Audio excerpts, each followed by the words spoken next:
Judul pelajaran kita pada Sabat pagi hari ini adalah Allah Roh atau Roh Allah. Kami akan mengabarkan pekabaran-pekabaran yang membuka kedok Trinitas. Dan saat ini kita akan buka kedok Trinitas tentang Allah Roh. Apakah ada Allah Roh atau tidak ada? Ini penting kita pahami karena ini sama dengan memilih hidup atau mati. Jangan salah pilih karena bisa berakibat kematian. 90% daripada pekabaran kita pada Sabat pagi ini diambil dari Alkitab dan sekitar 10% dari Roh Nubuat. Agar kita melihat bahwa dasar Roh Nubuat menyatakannya itu adalah firman Tuhan. Mari kita buka Alkitab kita akan banyak baca Alkitab. Mari kita buka dan baca Yohanes 14 ayat 1 sampai 3. Yesus berkata, "Jangan gelisah hatimu, percayalah kepada Allah, percayalah juga kepadaku. Di rumah Bapa-Ku banyak tempat tinggal. Jika tidak demikian, tentu aku mengatakannya kepadamu. Sebab aku pergi ke situ untuk menyediakan tempat bagimu. Dan apabila aku telah pergi ke situ dan telah menyediakan tempat bagimu, aku akan datang kembali dan membawa kamu ke tempatku, supaya di tempat di mana aku berada, kamu pun berada." Perhatikan kembali, Yesus memulai kata-katanya dengan kata-kata penghiburan. Apa dia bilang? Jangan gelisah hatimu. Yesus sedang menghibur murid-muridnya yang tidak lama lagi akan dia tinggalkan untuk sementara. Kemudian, Yesus tidak hanya nasihatkan untuk percaya kepada Bapa, tetapi juga percaya kepada Dia, anaknya Bapa. Kenapa? Karena banyak di zaman itu tidak percaya kepada anak Allah. Bagaimana dengan zaman sekarang kita ini? Bagaimana dengan saudara dan saya? Adakah kita percaya kepada Yesus, anak Allah, anak yang sesungguhnya? Hal ini sudah berulang-ulang Yesus nyatakan, betapa pentingnya untuk percaya kepada anak Allah. Yohanes 6 ayat 40 berkata, "Sebab inilah kehendak Bapa-Ku, yaitu supaya setiap orang yang melihat anak dan percaya kepadanya beroleh hidup yang kekal, dan supaya aku membangkitkannya pada akhir zaman." Kemudian Yohanes 11 ayat 25 dan 26 berkata, jawab Yesus, "Akulah kebangkitan dan hidup. Barang siapa percaya kepadaku, ia akan hidup walaupun ia sudah mati. Dan setiap orang yang hidup dan yang percaya kepadaku tidak akan mati selama-lamanya. Percayakah engkau akan hal ini?" Ini peristiwa Yesus bertanya kepada Marta. Dan Marta katakan apa? "Aku percaya." Satu lagi kita baca, pentingnya percaya kepada anak Allah. Yohanes 12 ayat 44. Di sana dikatakan, "Tetapi Yesus berseru katanya, barang siapa percaya kepadaku, ia bukan percaya kepadaku, tetapi kepada Dia yang telah mengutus aku." Tidak heran Yesus berkata, percayalah kepada Allah, percayalah juga kepadaku. Sebab bila mana kita percaya kepada Yesus, itu juga percaya kepada Bapanya. Apakah benar Allah yang Yesus maksudkan adalah Bapanya? Yohanes 1 ayat 18 berkata, "Tidak seorang pun yang pernah melihat Allah, tetapi anak tunggal Allah yang ada di pangkuan Bapa, Dialah yang menyatakannya." Jelas bahwa Allah yang Yesus maksudkan adalah Bapanya. Karenanya saat kita membaca Yohanes 14 ayat 1 tadi, sebenarnya ayat itu berkata seperti demikian. Janganlah gelisah hatimu, percayalah kepada Allah Bapa, percayalah juga kepada anaknya. Sebab hanya anak tunggal Allah yang pernah melihat Bapa, dan hanya anak tunggal Allah yang menyatakan Bapanya. Lalu tentang ayat 3. Apakah itu tentang kedatangan Kristus yang kedua kali? Sudah tentu. Di sini dijelaskan bahwa Yesus akan pulang, sediakan tempat, dan kembali untuk menjemput kita, supaya kita dapat tinggal bersama-sama dengan Yesus di rumah Bapanya. Karenanya ayat 3 adalah tentang kedatangan Kristus yang kedua kali. Dan penting untuk kita ingat bahwa Yesuslah yang pergi ke rumah Bapanya untuk sediakan tempat bagi kita. Lalu Yesuslah yang datang kembali untuk jemput kita. Itu sebabnya penting sekali untuk percaya kepada Yesus, percaya kepada Anak Allah. Nah, yang menarik adalah Yesus menyatakan bahwa dalam Yohanes 14 ayat 4 dikatakan, "Dan kemana aku pergi, kamu tahu jalan ke situ." Yesus berkata bahwa dia akan datang kembali untuk membawa para muridnya ke rumah Bapanya. Tapi Yesus kemudian berkata bahwa para murid sudah tahu jalan ke rumah Bapanya. Perkataan Yesus ini terkesan berlawanan dengan pernyataan dia sebelumnya. Jika memang para murid tahu jalan ke rumah Bapanya, maka para murid tidak perlu dijemput. Datang saja sendiri, sudah tahu jalan. Itu sebabnya Thomas berkata, "Tuhan, kami tidak tahu kemana Engkau pergi. Jadi bagaimana kami tahu jalan ke situ?" Apa jawab Yesus? Yohanes 14 ayat 6. Kata Yesus kepadanya, "Akulah jalan dan kebenaran dan hidup. Tidak ada seorang pun yang datang kepada Bapa kalau tidak melalui aku." Saat Yesus berkata, "Kamu tahu jalan ke rumah Bapanya," yang Yesus maksudkan adalah dirinya. Dan hal ini sudah Yesus nyatakan dalam makan malam terakhir bersama murid-muridnya. Mari kita baca Yohanes 13 ayat 3. Di sana dikatakan, Yesus tahu bahwa Bapanya telah menyerahkan segala sesuatu kepadanya, dan bahwa ia datang dari Allah dan kembali kepada Allah.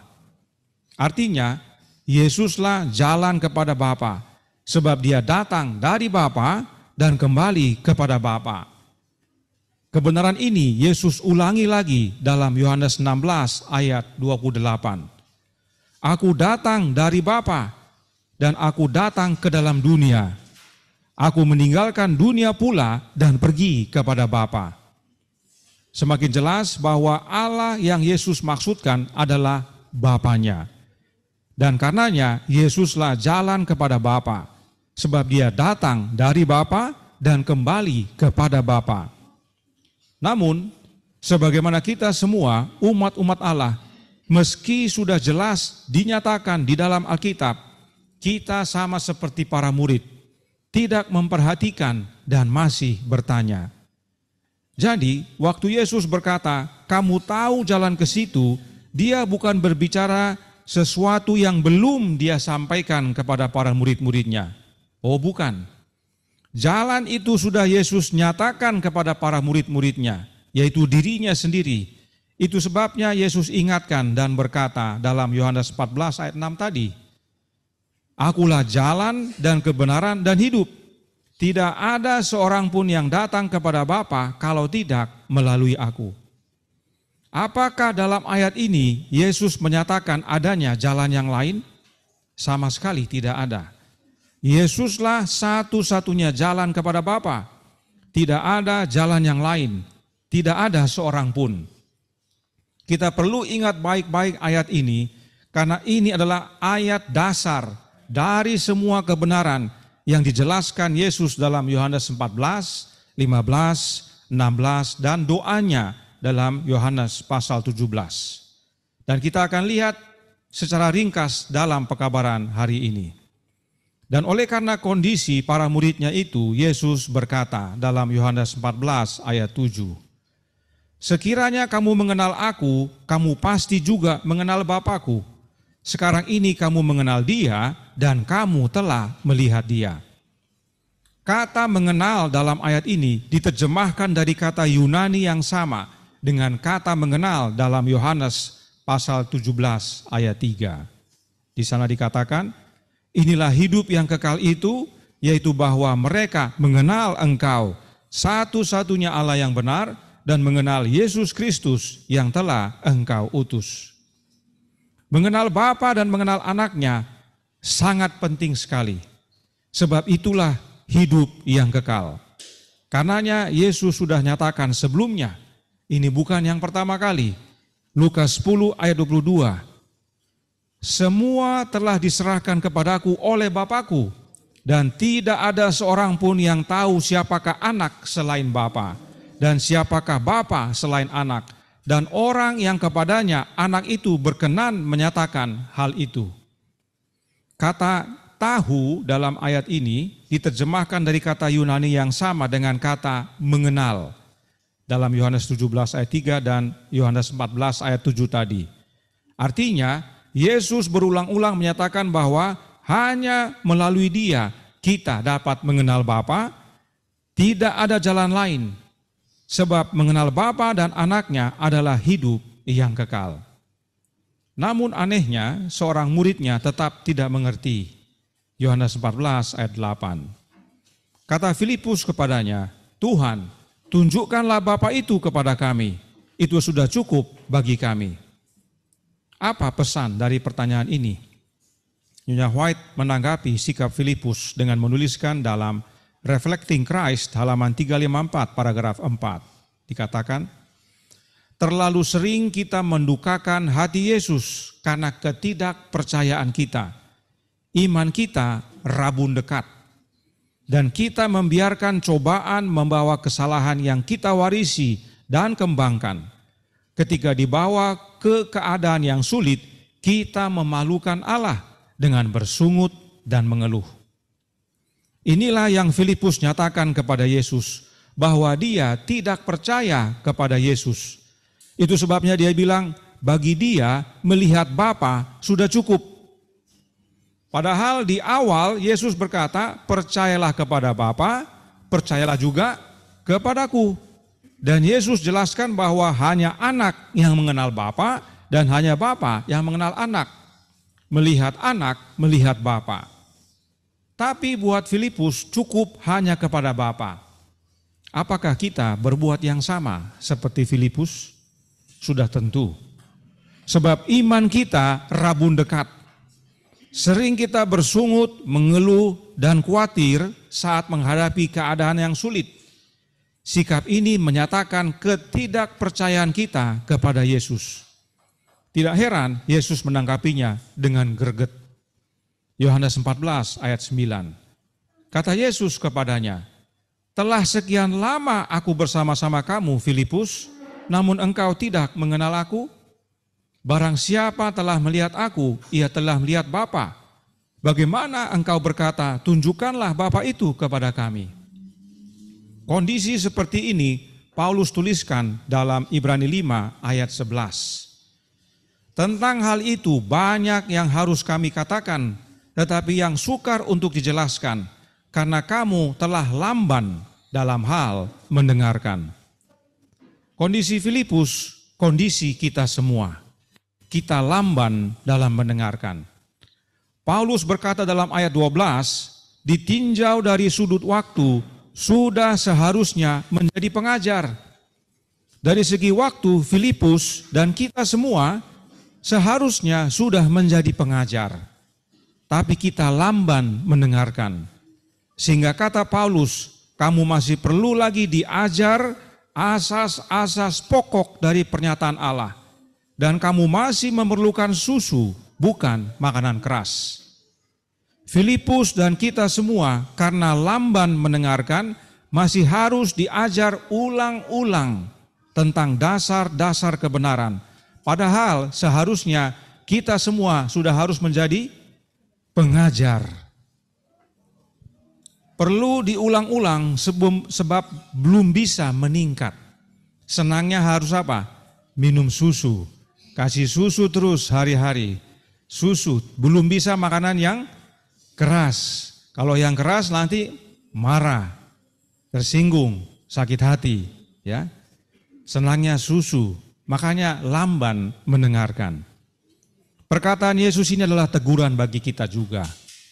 Yohanes 14 ayat 9. Kata Yesus, telah sekian lama aku bersama-sama dengan kamu, tapi kamu belum mengenal aku?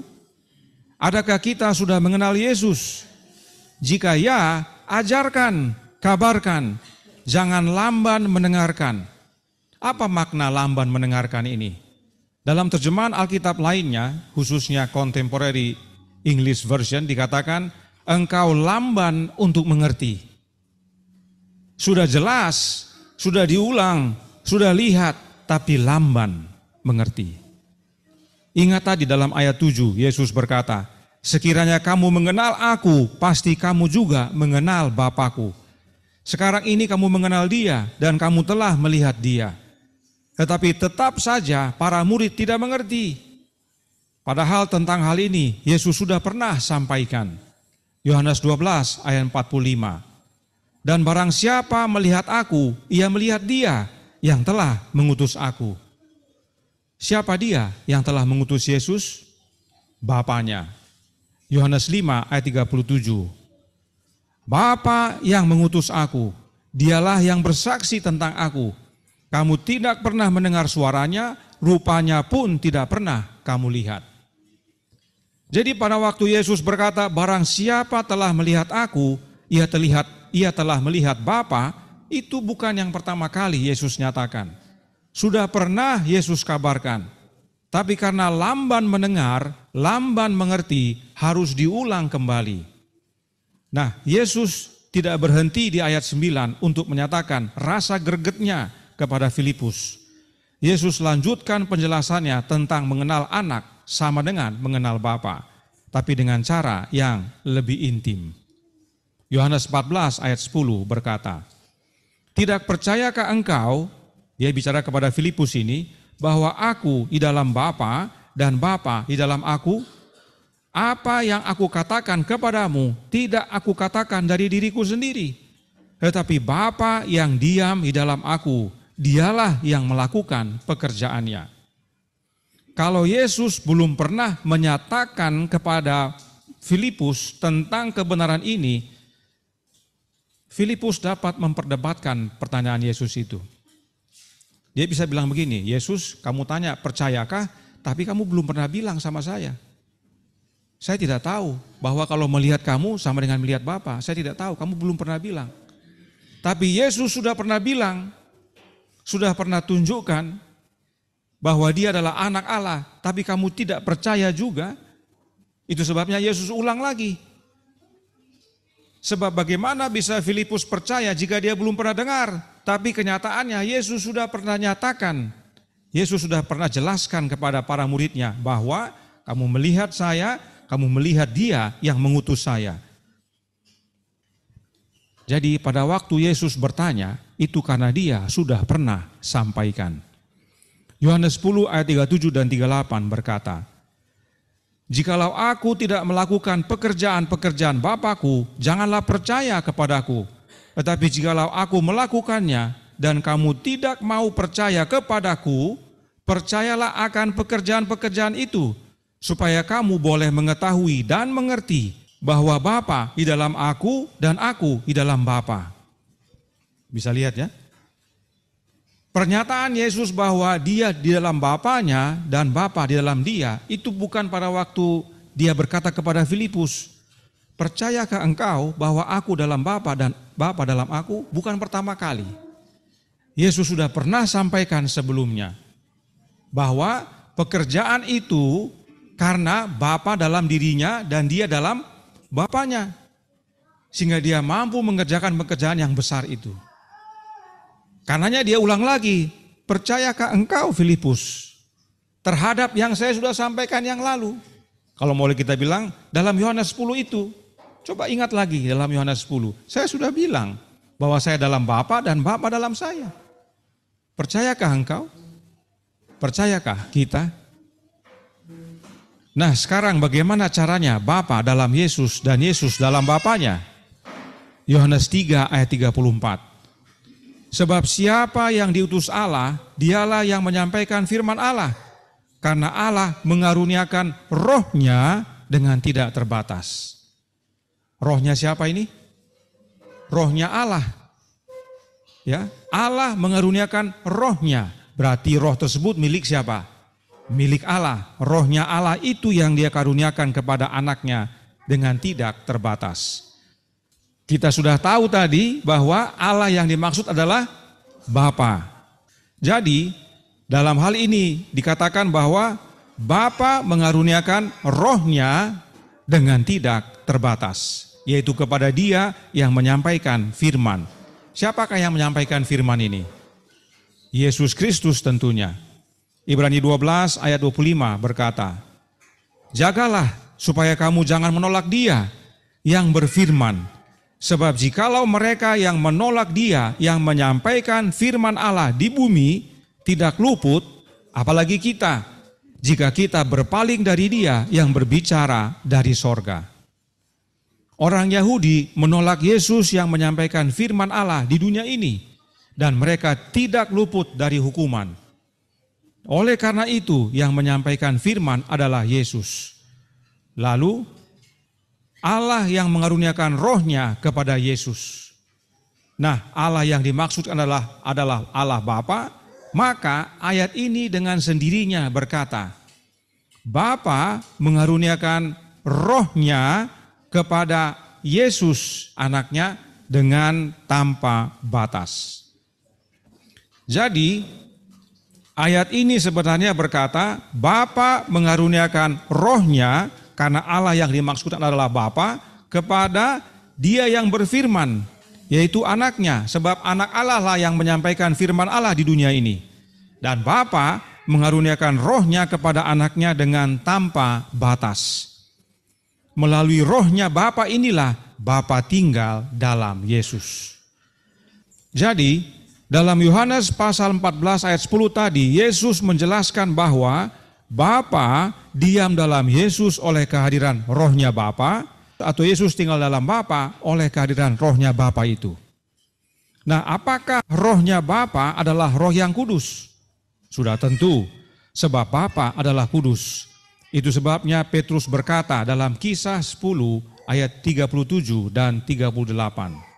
Dikatakan, "Kamu tahu tentang segala sesuatu yang terjadi di seluruh tanah Yudea, mulai dari Galilea, sesudah baptisan yang diberitakan oleh Yohanes, yaitu tentang Yesus dari Nazaret. Bagaimana Allah mengurapi Dia dengan Roh Kudus dan kuat kuasa. Dia yang berjalan berkeliling sambil berbuat baik dan menyembuhkan semua orang yang dikuasai iblis, sebab Allah menyertai Dia." Allah yaitu Bapa mengurapi Yesus dengan Roh Kudus, yaitu rohnya Bapa, dengan tanpa batas, agar Bapa menyertai Yesus oleh tinggal dalam Yesus, sehingga Yesus berjalan berkeliling sambil berbuat baik, menyembuhkan semua orang yang dikuasai iblis. Yesus melakukan perbuatan yang besar karena Bapa menyertai Dia. Bapa tinggal di dalam Dia. Yohanes 6 ayat 27 dikatakan, "Bekerjalah bukan untuk makanan yang akan dapat binasa, melainkan untuk makanan yang bertahan sampai hidup yang kekal, yang akan diberikan Anak Manusia kepadamu, sebab Dialah yang disahkan oleh Bapa Allah dengan meterainya." Semakin jelas, Allah yang dimaksudkan siapa? Bapa.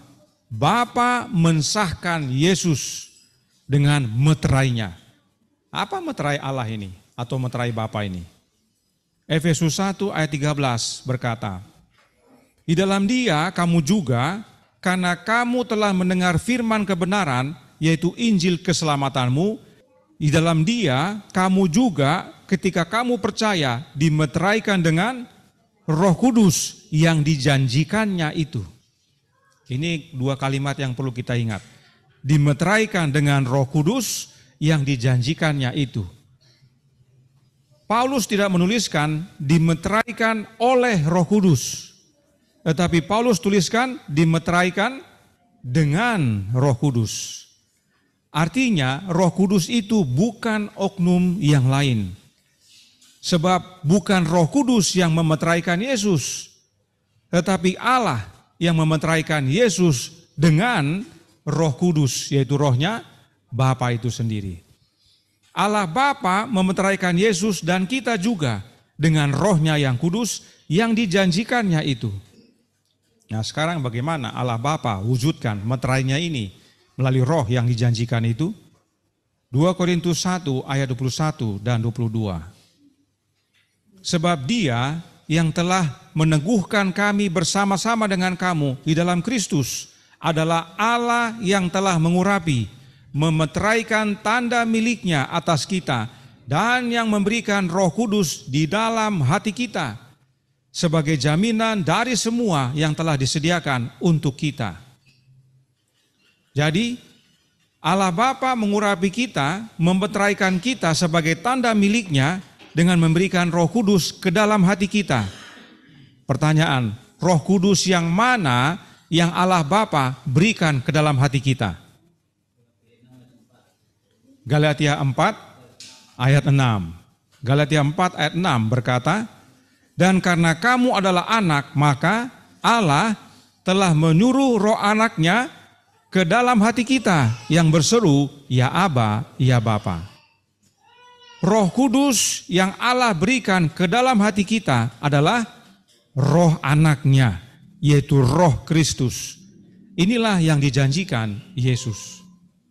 Dijanjikan Bapa melalui anaknya dan anaknya sampaikan kepada kita. Inilah roh yang dijanjikan itu. Inilah roh yang dengannya Allah memeteraikan kita. Jadi saudaraku dalam Tuhan, Allah yaitu Bapa memeteraikan kita dengan roh anaknya. Jadi bila kita kembali ke Yohanes 14 ayat 10, Yesus tidak hanya menyatakan bahwa dasar mereka untuk mengenal Bapa adalah dengan mengenal Yesus, sebab Bapa di dalam Yesus, tetapi patron yaitu pola yang sama akan diberikan kepada mereka, agar dapat melakukan pekerjaan-pekerjaan seperti yang Yesus kerjakan, bahkan lebih besar, asal mereka percaya kepada Yesus. Sikap para murid tadi menyatakan mereka tidak percaya kepada Yesus, padahal penting sekali untuk percaya kepada Yesus, sebab patron atau pola yang sama menjadi bagian kita melalui Yesus. Dan untuk menerapkan patron itu, Yesus berkata dalam Yohanes 14 ayat 16 sampai 17. Dikatakan, aku akan minta kepada Bapa dan ia akan memberikan kepadamu seorang penolong yang lain, supaya ia menyertai kamu selama-lamanya, yaitu roh kebenaran. Dunia tidak dapat menerima dia, sebab dunia tidak melihat dia dan tidak mengenal dia, tetapi kamu mengenal dia, sebab ia menyertai kamu dan akan diam di dalam kamu. Inilah roh yang dijanjikan itu. Roh Kudus yang Allah Bapa gunakan untuk meteraikan kita, dan Roh Kudus tersebut dengan jelas Paulus katakan adalah roh anak Allah. Sebab Allah Bapa memberikan atau menyuruh roh anaknya ke dalam hati kita. Karenanya penolong yang lain itu adalah roh anak Allah, rohnya Kristus. Sebab Yesus berkata, akulah jalan dan kebenaran dan hidup. Yesuslah kebenaran. Oleh karenanya saat dikatakan penolong yang lain itu adalah roh kebenaran, maka itu adalah rohnya Yesus. Sebab dia adalah kebenaran. Tidak ada dua kebenaran, hanya satu. Yesuslah kebenaran, maka roh kebenaran adalah rohnya Kristus. Perhatikan tadi, mengenai roh Allah. Allah Bapa mengurapi anaknya, memeteraikan anaknya dengan rohnya Bapa yang kudus. Ayat-ayatnya Yohanes 3 ayat 34, Yohanes 6 ayat 26, Kisah 10 ayat 38. Anaknya adalah Yesus Kristus. Yesus menerima pengurapan Bapanya, Yesus dimeteraikan dengan roh Bapanya. Inilah polanya, inilah patronnya. Lalu bagaimana dengan kita, umat-umatnya? Allah Bapa mengurapi umat-umatnya, memeteraikan umat-umatnya dengan roh anaknya, yang diberikan ke dalam hati kita atau yang disuruh ke dalam hati kita. Ayat-ayatnya Efesus 1 ayat 3, 2 Korintus 1 ayat 21 dan 22, Galatia 4 ayat 6. Kita menerima pemeteraian yang dari Bapa dengan menerima roh anaknya. Kita umat-umat Allah menerima pengurapan roh anak Allah.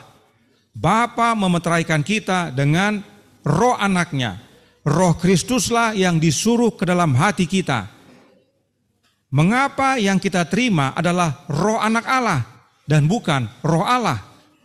Sebab oleh karena dosa kita terputus dengan Bapa. Yesaya 59 ayat 2. Karenanya Bapa sediakan jalan agar kita dapat kembali kepada Bapa.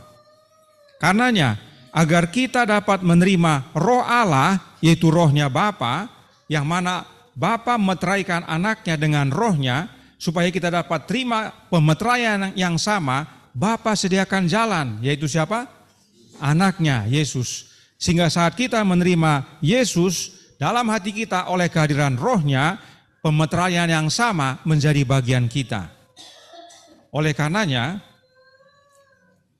Yohanes 14 ayat 6 itulah penghubung. Tidak ada seorang yang datang kepada Bapa kalau tidak melalui aku, yaitu anaknya Bapa, Yesus Kristus. Jadi untuk dapat menerima rohnya Bapa, untuk dapat dimeteraikan oleh rohnya Bapa, yaitu roh Allah, kita harus menerima roh anaknya, yaitu rohnya Kristus. Dengan menerima Yesus dalam hati kita, maka dengan menerima rohnya Yesus dalam hati kita, itu sama dengan menerima rohnya Bapa. Sebab Bapa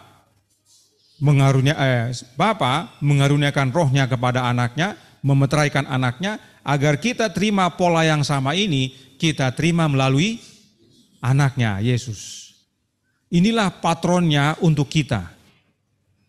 Makanya Yesus bilang apa? Akulah jalan dan kebenaran dan hidup.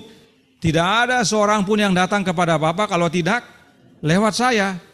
Kamu mau terima roh Bapa ini yang memeteraikan kamu, kamu harus terima saya. Terima saya dengan menerima roh saya. Itulah yang Bapa berikan kepada kamu dalam hati kamu. Roh saya inilah yang Bapa suruh masuk dalam hati kamu. Supaya kamu berseru, ya Aba, ya Bapa. Itu sebabnya Yohanes 14 ayat 6 ini dasar untuk memahami siapa roh itu. Karenanya jangan lamban mendengar, jangan lamban mengerti. Alkitab dengan jelas sekali menyatakan siapa Roh Kudus itu. Roh Kudus itu adalah roh anak Allah, roh Kristus. Itu sebabnya Yesus berkata dalam Yohanes 14 ayat 18, Aku tidak akan meninggalkan kamu sebagai yatim piatu. Aku datang kembali kepadamu. Pertanyaan, apakah bedanya perkataan Yesus dalam ayat ini, Aku datang kembali kepadamu, dengan perkataan Yesus dalam Yohanes 14 ayat 3, Aku akan datang kembali. Untuk menolong kita sandingkan berikut ini. Jika kita lihat dalam bahasa Inggris lebih mirip maknanya, sebab keduanya menggunakan bentuk kalimat masa depan, ya. Future tense dikatakan I will come.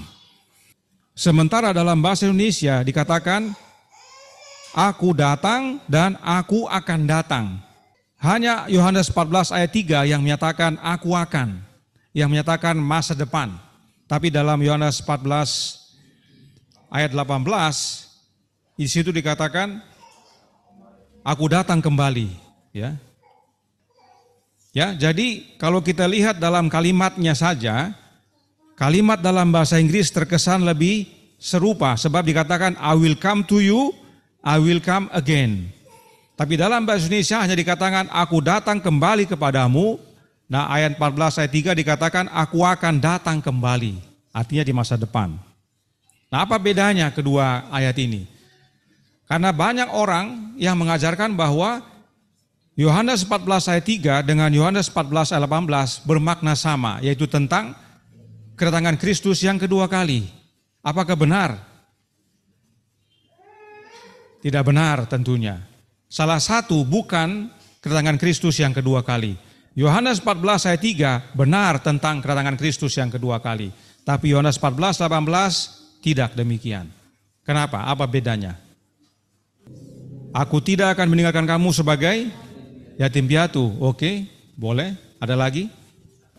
Kalau Yohanes 14:18 merupakan kedatangan Kristus yang kedua kali, dia akan lama sekali dan para murid sudah meninggal. Ya, sudah tidak ada. Oke, terima kasih. Tulang Ben. Dan ayat 3 katakan, di mana kamu berada, aku pun berada. Boleh, terima kasih Tulang Ben. Tapi ada satu kata di sini yang perlu kita ingat. Apa disebutkan situ? Kalau yang 14 ayat 3. Aku akan datang kembali dan membawa atau menjemput, ya. Kalau dalam bahasa Inggrisnya receive you unto myself, artinya menerima. Jadi itu orang-orang dia terima. Terus dia bawa. Ya kan pada waktu Yesus datang kedua kali kan dia tidak sampai di bumi. Dia hanya di awan-awan. Orang-orang itu datang kepada dia, dia terima dan dia bawa ke surga. Yohanes 14:18 tidak berkata demikian. Yesus tidak bilang saya akan bawa kamu atau saya akan terima kamu, tidak. Ya. Apa buktinya benar-benar ini berbeda? Ayat 19 dikatakan, tinggal sesaat lagi dan dunia tidak akan melihat aku lagi, tetapi kamu melihat aku sebab aku hidup dan kamu pun akan hidup. Dunia tidak melihat Yesus, tapi para murid melihat Yesus. Kenapa? Karena Yesus hidup. Hidup di mana? Bukankah Yesus sudah kembali kepada Bapanya nanti setelah dia bangkit? Itu sebabnya Yesus menghibur para muridnya karena dia mau pulang. Tapi kenapa dia bilang kamu akan melihat aku? Jadi saat Yesus kembali kepada Bapanya secara fisik ke sorga, dia katakan apa? Kamu masih melihat saya. Tapi dunia tidak lihat lagi. Kenapa dunia tidak lihat lagi? Karena dia sudah kembali ke sorga. Tapi murid-murid bisa melihat. Jawabnya bagaimana? Ayat 20 kita baca. Pada waktu itulah kamu akan tahu bahwa aku di dalam Bapa-Ku dan kamu di dalam aku dan aku di dalam kamu. Kalau dalam terjemahan bahasa Inggris, bukan pada waktu itulah, tapi at that day. Pada hari itu. Hari apa itu? Hari Pentakosta. Pada hari Pentakosta itu, para murid akan tahu bahwa Yesus di dalam Bapanya dan para murid di dalam Yesus dan Yesus di dalam para muridnya. Nah, untuk menolong ini bentuk bagan kita buat. Yesus katakan, aku di dalam Bapa-Ku, ya. Yesus Kristus di dalam Bapanya. Kemudian Yesus katakan, kamu di dalam aku dan aku dalam kamu. Yesus Kristus di dalam kita dan kita dalam Dia. Siapa penghubung di sini? Yesus, ya. Itu sebabnya tadi ingat dasar kita, Yohanes 14 ayat 6. Akulah jalan dan kebenaran dan hidup. Tidak ada seorang pun yang datang kepada Bapa kalau tidak melalui aku. Inilah yang terjadi pada hari Pentakosta. Yesus tinggal di dalam para murid-muridnya. Dan itu sebabnya para murid dapat melihat Yesus. Yaitu dalam kehidupan umat-umatnya. Sebab Yesus tinggal dalam umat-umatnya yang percaya. Dan bila kita menerima Kristus tinggal dalam diri kita, maka itu sama dengan kita menerima Bapa tinggal dalam kita. Sebab Bapa terlebih dahulu tinggal dalam Yesus. Ya, kalau lihat ini bagan, Yesus dalam Bapa, artinya Bapa sudah ada bersama-sama dengan Yesus.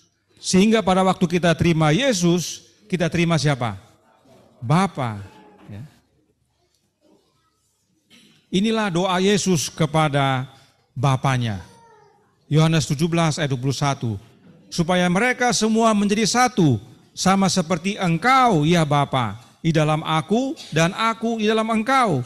Agar mereka, yaitu para murid, juga di dalam kita. Siapa kita ini? Bapa dan anaknya. Di sini bukan ada Trinitas. Yesus berdoa kepada Bapanya dan dia bilang, engkau ya Bapa dalam aku dan aku dalam engkau, supaya mereka ini satu di dalam kita dua Bapa. Supaya dunia percaya bahwa engkaulah yang telah mengutus aku. Inilah penolong yang lain itu, saudaraku dalam Tuhan. Inilah sang penghibur, Bapa di dalam anak dan anak dalam kita, maka kita menerima Bapa dan anaknya di dalam kita. Inilah penolong yang lain itu. Bagaimana Yesus tinggal dalam Bapanya? Dengan menerima roh Bapanya yang disebut roh Allah. Lalu bagaimana Yesus tinggal dalam kita? Dengan menerima rohnya Kristus yang disebut roh anak Allah. Sebab Bapa menyuruh roh anaknya ke dalam hati kita. Baik roh Allah dan roh anak Allah adalah Roh Kudus. Itu sebabnya Paulus berkata dalam Efesus 4 ayat 4, hanya ada satu roh, yaitu roh Allah yang kita terima melalui anaknya, dan roh yang kita terima dari anaknya disebut roh anak Allah atau roh Kristus. Sebab dialah salurannya, dia jalannya. Kita tidak bisa kepada Bapa kalau tidak melalui Yesus. Kalau kita mau terima roh Allah yang dari Bapa, kita harus terima dari Yesus. Dan begitu kita terima dari Yesus, itu disebut roh Kristus. Yesus tinggal dalam Bapanya oleh menerima roh Allah, yaitu roh Bapanya. Dan Yesus Kristus tinggal dalam kita dengan menerima roh Kristus. Inilah bagannya. Karenanya penolong yang lain itu bukan oknum yang lain atau orang lain sebagaimana doktrin Trinitas ajarkan. Tapi Yesus itu sendiri. Lalu kenapa disebut yang lain? Karena dunia sudah tidak lihat Yesus, tapi para murid bisa lihat. Sebelum Yesus mati, dunia dapat lihat Yesus sebab dia hidup di antara manusia.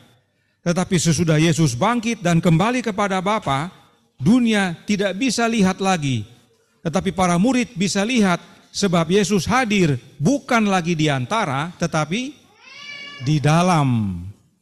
Maka Yesus katakan apa? Dia akan menyertai kamu dan akan tinggal di dalam kamu. Betapa sederhana dan mudah dimengerti firman Tuhan, tapi diputar balik sama doktrin Trinitas bikin orang bingung. Siapa ini penolong yang lain ini? Siapa ini penghibur ini? Dunia tidak bisa melihat Yesus karena dia hadir oleh kehadiran rohnya. Tadinya dia secara fisik hidup di antara, sekarang dia hadir bersama kita, hidup di dalam. Sebab dia hadir oleh kehadiran rohnya. Dunia tidak bisa melihat. Kenapa? Karena dia tidak percaya. Tapi bagi yang percaya dan menerima bisa lihat. Kalau saya menerima roh Kristus dalam hidup saya akan bisa mengenal siapa yang memiliki roh Kristus dalam hidupnya. Oh, ada Yesus di sana. Oh, ada Yesus di sana. Kelihatan. Karena kalau kita menerima Yesus dalam hidup kita, apa ciri khasnya?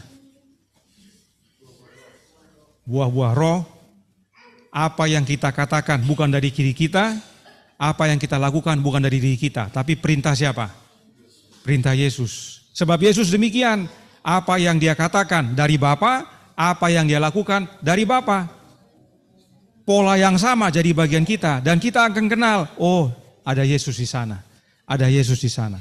Sebab kita tahu apa yang dia katakan itu sama yang Yesus katakan dalam hati kita. Itu sebabnya Roh Nubuat katakan mereka yang memiliki Roh Kristus tidak akan bertengkar dengan orang yang memiliki Roh Kristus. Mereka yang sesama memiliki Roh Kristus tidak mungkin berkelahi atau bertengkar, tidak mungkin.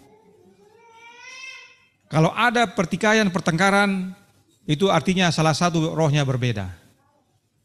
Tidak sama. Ini pentingnya kita memahami kenapa dunia tidak melihat, tapi para murid melihat. Sebab mereka menerima, sehingga sesama umat Tuhan yang hadir saat itu mereka bisa lihat, oh, Roh Kristus tinggal dalam saudara-saudara saya ini. Mereka menjadi satu. Roh Nubuat katakan apa? Karena mereka menerima Roh Kristus. Roh Kristus itulah yang menyatukan jemaat mula-mula. Karenanya berdasarkan penjelasan Alkitab, penghibur itu adalah Yesus Kristus yang tinggal di dalam kita oleh kehadiran Roh-Nya. Nah, berdasarkan kebenaran Alkitab ini, Roh Nubuat menyatakan yang berikut ini. Ya, supaya kita lihat Roh Nubuat menuliskan pekabarannya bukan sembarangan, itu mengacu kepada firman Tuhan, selaras dengan firman Tuhan. Dalam suratnya nomor 7 tahun 1891 paragraf 14. Kutipan ini sering saya tampilkan dalam renungan pagi. Aku akan minta kepada Bapa dan Ia akan memberikan kepadamu seorang penolong yang lain, supaya Ia menyertai kamu selama-lamanya, yaitu Roh kebenaran. Dunia tidak dapat menerima Dia, sebab dunia tidak melihat Dia dan tidak mengenal Dia. Tetapi kamu mengenal Dia, sebab Ia menyertai kamu dan akan diam di dalam kamu. Yohanes 14 ayat 16 dan 17. Ini Nyonya White kutip ayat tersebut. Kemudian Nyonya White berikan penjelasan yang warna kuning. Ini merujuk pada kemahadiran Roh Kristus yang disebut penghibur. Kurang apa lagi? Ya. Kurang jelas. Kalau kurang jelas berarti ada yang lamban mendengar. Jelas sekali Roh Nubuat selaras dengan Alkitab. Roh Nubuat menyatakan bahwa penolong yang lain atau Roh kebenaran adalah Roh-Nya Kristus. Dan Roh Kristus itulah yang disebut penghibur. Tetapi kebenaran Alkitab dan Roh Nubuat ini dirusak oleh Trinitas. Kita bersatu dengan Bapa melalui Yesus. Melalui Sang Penghibur kita dipersatukan dengan Bapa, tapi diputus oleh Trinitas, digantikan dengan oknum lain yang Trinitas sebut sebagai Allah Roh. Allah Roh itu bukan Yesus kata mereka, bukan Bapa juga. Bagi kaum Trinitas Allah Roh dan Roh Allah sama katanya. Bagi kaum Trinitas Allah Roh itulah Roh Kudus katanya. Tapi tidak demikian dengan penjelasan Alkitab dan Roh Nubuat. Dalam Alkitab tidak ada istilah Allah Roh. Dan dalam Alkitab hanya Roh Allah yang dinyatakan. Karenanya jangan lamban mendengar atau lamban mengerti. Alkitab dan Roh Nubuat dengan jelas menyatakan bahwa Allah Roh itu tidak ada. Itu ciptaan setan. Mohon maaf. Allah Roh itu ciptaan setan. Sebab setan gagal untuk duduk di tahta yang maha tinggi waktu di sorga. Karenanya mau untuk duduk dan ambil tahta Allah dalam hati manusia. Dengan cara doktrin Trinitas. Dia katakan apa? Dalam hatimu itu adalah Allah Roh, bukan Yesus. Padahal untuk kita dimeteraikan menjadi milik Allah, Allah berikan siapa? Roh anaknya dalam hati kita. Tapi Trinitas katakan, oh bukan, ada oknum lain namanya Allah Roh, dia yang akan berkuasa. Bisa lihat upaya setan untuk bertahta dalam hati kita supaya Bapa tidak berhasil menguasai hati kita. Dia tetap melawan meskipun di dunia ini. Dan dia inginkan kita semua binasa dengan menerima doktrinnya. Di dalam hati kita seharusnya yang hadir adalah Roh Anak Allah. Dan bila mana Roh Anak Allah bertahta dalam hati kita, itu sama dengan Bapa bertahta dalam hati kita. Sebab dengan menerima anak kita menerima Bapa. Tapi Trinitas ganti dengan oknum lain. Yang meskipun disebut dengan istilah Allah, yaitu Allah Roh, tapi bukan Allah. Oknum Allah Roh tidak ada. Yang ada adalah Roh Allah, yaitu Rohnya Bapa. Dan Roh Bapa tinggal dalam hati kita oleh kehadiran Roh Anaknya. Sebab Yesuslah jalan kepada Bapa dan tidak ada seorang pun yang datang kepada Bapa kalau tidak melalui Yesus. Kalau yang tinggal dalam hati kita oknum Allah Roh yang bukan Yesus, adakah kita bisa datang kepada Bapa? Tidak bisa. Cuman satu jalan kepada Bapa, bukan dua. Apa akibat jika hubungan kita dengan Yesus Sang Penghibur diputus. 1888 material halaman 696 paragraf 1. Alasan mengapa gereja-gereja lemah dan sakit-sakitan dan siap untuk mati adalah bahwa musuh, yaitu setan, telah membawa pengaruh yang sifatnya mengecilkan hati untuk ditanggungkan kepada jiwa yang gemetar. Dia, yaitu sang musuh, yaitu setan, telah berusaha untuk menutup pandangan mereka dari Yesus sebagai penghibur. Bagaimana caranya setan menutup pandangan kita kepada Yesus yang adalah sang penghibur? Dengan cara doktrin Trinitas. Sebab Yesus yang adalah penghibur, dia ganti dengan oknum lain. Sebagai yang menegur, memperingatkan, yang menasihati mereka dengan mengatakan, inilah jalan, berjalanlah di dalamnya. Yesus sang penghibur yang tegur kita, yang ingatkan kita, yang nasihati kita, dan yang bilang, ini jalan. Siapa jalan? Dirinya. Berjalanlah di dalam, bukan di atas. Kita bukan injak-injak Yesus. Kita berjalan di dalam Yesus. Karena Yesus katakan apa? Aku tinggal dalam kamu dan kamu dalam aku. Maka kamu berbuah. Karenanya mau sehat rohani, mau hidup dalam kerohanian dan bahkan menerima kehidupan yang kekal, kita harus terima Yesus Sang Penghibur. Itu sebabnya Allah Roh atau Roh Allah itu sama dengan menerima atau memilih hidup atau mati. Sebab kalau kita mau hidup, kita harus terima Roh Allah yang kita terima melalui anaknya. Tapi kalau kita terima Allah Roh, itu mati. Sebab ditutup kita punya pandangan kepada Yesus yang adalah jalan, kebenaran, dan hidup. Karenanya saudaraku dalam Tuhan, Allah Roh atau Roh Allah berdasarkan Alkitab dan Roh Nubuat, yang benar adalah Roh Allah. Allah Roh itu tidak ada. Yang Alkitabiah dan dikabarkan oleh Roh Nubuat adalah Roh Allah. Roh Kudus itu adalah Roh Allah dan Roh Anak Allah. Allah Roh bukan Roh Kudus. Bagi yang belajar, ya, bagi yang belajar atau baru belajar, jangan lamban mendengar, jangan lamban mengerti. Panggilan pagi hari ini, bagi yang belajar atau baru belajar, tinggalkan Trinitas. Saya ulangi, bagi yang belajar dan baru belajar, tinggalkan Trinitas. Jangan lamban mendengar. Doktrin Trinitas hanya membuat manusia lemah, sakit-sakitan, dan mau mati secara rohani. Dan terimalah kebenaran Alkitab dan Roh Nubuat bahwa Roh Kudus itu adalah rohnya Bapa yang diberikan kepada kita sebagai meterainya melalui kehadiran Roh Anaknya dalam hati kita. Sebab Kristus adalah Sang Penghibur, Kristuslah kebangkitan dan hidup. Di dalam Yesus kita menerima hidup yang kekal. Dan bagi yang sudah belajar, janganlah kita juga lamban. Biarlah Kristus yang selalu berkuasa dalam hati kita. Janganlah kita suka mengeluh, bersungut, khawatir.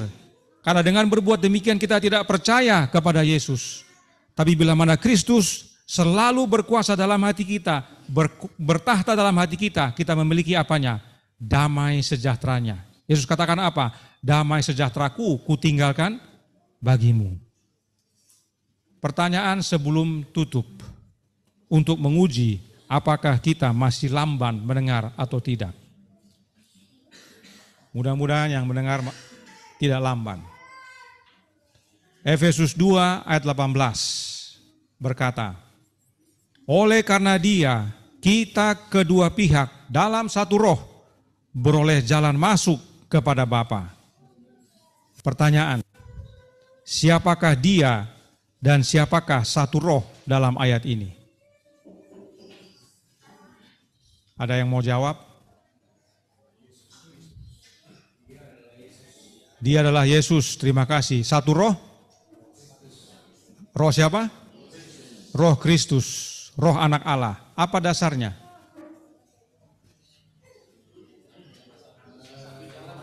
Satu jalan, kedua Bapa. Yohanes 14 ayat 6. Tidak lamban rupanya, puji Tuhan. Ya. Jadi pada saat baca ayat ini bukan ayat Trinitas, sebab kaum Trinitas gunakan ayat ini sebagai bukti Trinitas. Dia katakan oleh Dia, yaitu Yesus, satu roh, yaitu Allah Roh kepada Bapa. Ada 3. Dalam ayat ini ada 3, Allah Bapa, Allah Roh, Allah Anak. Ya. Ayat ini digunakan oleh kaum Trinitas sebagai dasar bukti Trinitas. Tapi kalau kita sudah belajar dengan benar firman Tuhan dan bahkan roh nubuat mendukung, ayat ini bukan bicara tentang Trinitas. Bukan. Sebab Dia adalah Yesus Kristus. Dan satu roh itu adalah rohnya Yesus. Sebab kita beroleh jalan masuk kepada Bapa melalui roh itu. Dan jalan masuk hanya berapa? Hanya satu, yaitu Yesus. Berarti ini rohnya siapa? Rohnya Yesus. Begitu kalau kita tidak mau lamban mendengar. Firman Tuhan sudah jelas. Ya. Karenanya jangan ragu saudaraku dalam Tuhan. Tinggalkan Trinitas. Tinggalkan Allah Roh. Terima kehidupan yang kekal dalam Bapa dan Anaknya. Tuhan memberkati, saya bawa dalam nama Yesus. Amin. Kita berdoa. Bapa kami yang di sorga, Allah pencipta langit dan bumi, laut dan segala isinya, Allah yang maha besar, maha kuasa, sumber segalanya, yang kami sembah selalu melalui anak-Mu yang tunggal, Yesus Kristus. Kami berterima kasih dan memuji Tuhan atas berkat hari Sabat. Sabat demi Sabat kami boleh berkumpul untuk memuji muliakan nama-Mu. Dan pada Sabat ini kami bersyukur dan bersuka cita. Kami dikabarkan, diulangi kembali dasar-dasar kebenaran tentang Roh Kudus. Sebab penting bagi kami untuk mengulang. Karena tidak jarang dan tidak sedikit, bahkan murid-murid-Mu ya Yesus, lamban mendengar. Dan biarlah melalui pengalaman pagi hari ini, tidak ada lagi yang lamban. Semua boleh melihat kebenaran firman-Mu dan didukung oleh roh nubuat. Bahwa Allah Roh tidak ada. Itu ciptaan setan untuk mengelabui kami, mengaburkan pandangan kami, menutup pandangan kami dari Yesus yang adalah penghibur sejati. Dia gagal untuk duduk di tahta-Mu ya Bapa. Dia mau duduk di tahta hati kami. Oleh karenanya, biarlah pekabaran pagi hari ini menjadi panggilan bagi semua. Baik yang sudah belajar, maupun yang baru belajar atau masih belajar, dengan sungguh-sungguh, bukan karena paksaan, bukan karena desakan, tetapi karena memang firman Tuhan dengan jelas nyatakan, mereka tinggalkan Trinitas, tinggalkan Allah Roh, sebab itu tidak ada, dan kembali kepada Allah Bapa di dalam Anaknya, dan menerima Roh Anak Allah dalam hati kami. Sebab Engkau ya Bapa memeteraikan kami sebagai tanda milik-Mu dengan mengirimkan, dengan memberi Roh Anak-Mu dalam hati kami. Karenanya tolong kami ya Bapa, curahkan Roh Anak-Mu dalam hati ini, tinggallah dalam kami Yesus dan kami dalam Engkau, agar kami diubahkan hari demi hari menjadi serupa dengan Engkau hingga pada akhirnya Engkau datang kedua kali, kami semua layak untuk diselamatkan. Beserta kami sepanjang hari Sabat ini kehendak-Mu yang jadi, ampun kami akan dosa dan salah, karena kami berdoa hanya dalam nama Anak Allah yang tunggal, Yesus Kristus, yang adalah Tuhan dan Juru Selamat kami. Amin.